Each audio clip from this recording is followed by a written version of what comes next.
Pagpapahalaga.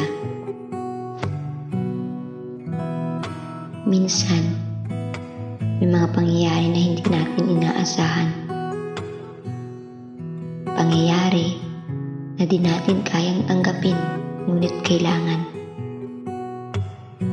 Dahil sa mundong ito, lahat may hangganan. Lahat na uuwi sa katapusan. Sulitin natin ang bawat sandali.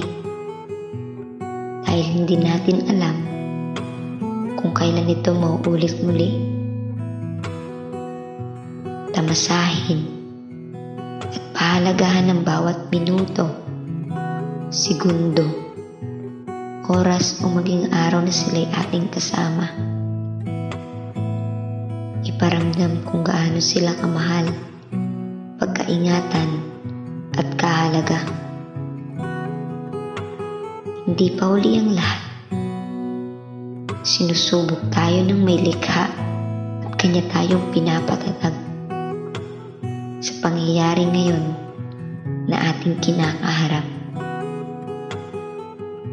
Lahat ng ito ay may mensaheng dala na nais ipabatid dala nitong aral at atin itong matutunan